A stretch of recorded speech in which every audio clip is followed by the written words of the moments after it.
جس آٹے کو، جس روٹی کو مصطفیٰ جان رحمت صلی اللہ علیہ وسلم کا ہاتھ لگا تھا وہ نہ پکی تو بارگاہ رسالت میں عرض کیا گیا یا رسول اللہ صلی اللہ علیہ وسلم وہ روٹی تو پکی نہیں.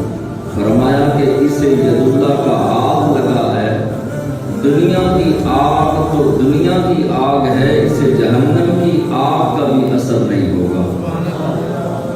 تو معلوم ہوا کہ جس کو سرکار دو عالم صلی اللہ علیہ وسلم کے مبارک ہاتھ لگ گئے اس پر جہنم کی آگ حرام کر دی جائے گی. تو حضور علیہ السلام نے فرمایا جو 50 مرتبہ درود و سلام پڑھے گا میں اس کے ساتھ ہاتھ ملاؤں گا. آپ جس سے حضور ہاتھ ملائیں تو وہ جہنم میں کیسے جا سکتا ہے؟ اپنی زندگی کا معمول اور حصہ بنانا چاہیے کہ ہمیشہ دن میں کم از کم 1000 مرتبہ درود و سلام پڑھا جائے. اب بات ثانی 10 15 20 منٹ میں بندہ 1000 مرتبہ درود و سلام پڑھ سکتا ہے.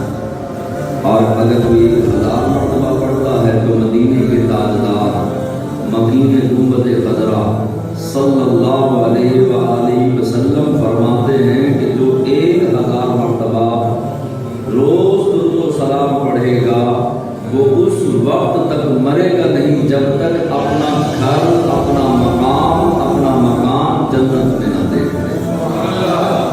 اس وقت موت نہیں آئے جب تک وہ اپنا مقام جنت میں نہ دیکھ لے. خالق کائنات قرآن مجید برہان رشید میں ارشاد فرماتا ہے وَالْعَصْرِ إِنَّ الْإِنسَانَ لَفِي خُسْرٍ. معمول مجھے زمانے کی قسم. کون سے زمانے کی؟ علماء فرماتے ہیں اصل سے مراد زمانہ ہے. مجھے معمول تیرے زمانے کی قسم ہے انسان خسارے میں ہے، انسان نقصان میں ہے، گھاٹے کے اندر ہے. اب رب ہو کر جس نے زمین کو، آسمانوں کو، زمینوں کو، مشارق و مغارب و شمال و جنوب کو پیدا کیا، جس رب نے انسان کو پیدا کیا اور رب ہو کر فرما رہا ہے کہ انسان خسارے میں ہے، اور تاکید کے ساتھ فرمایا اور قسم فرما کر فرمایا والعصر، مجھے عصر کی قسم. محبوبہ بے شک انسان، ان الانسان لفی خسر، بے شک انسان خسارے میں ہے، گھاٹے میں ہے. اب انسان غور کرتا ہے تو وہ کہتا ہے کہ ہم تو ترقی کر رہے ہیں. پہلے ہم اونٹوں پہ سواری کرتے تھے، گھوڑوں پہ سواری کرتے تھے، اور ہم جو ہے وہ ٹانگوں پہ سواریاں کرتے تھے. اب تو ہوائی جہاز آ گئے، ریل گاڑیاں آ گئیں، گاڑیاں آ گئیں، موٹر سائیکلیں آ گئیں. ہم تو ترقی کر رہے ہیں. پہلے جو ہے وہ سفر مشکل تھے، اب آسان ہو گئے. پہلے کی زندگیاں مشکل تھیں، اب آسان ہو گئی. ہم تو ترقی کر رہے ہیں. لیکن رب فرما رہا ہے کہ انسان خسارے میں ہے، انسان نقصان میں ہے، گھاٹے کے اندر ہے. اب یہ گھاٹا علماء نے مختلف انداز میں یہ گھاٹے بیان کیے، خسارے بیان کیے.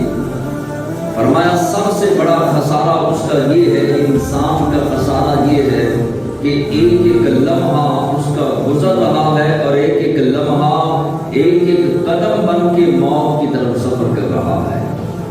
اس کی زندگی اگر ٹوٹل 60 سال تھی اور اس نے 40 سال گزار لیے، یہ 40 سال اس کا خسارہ ہے.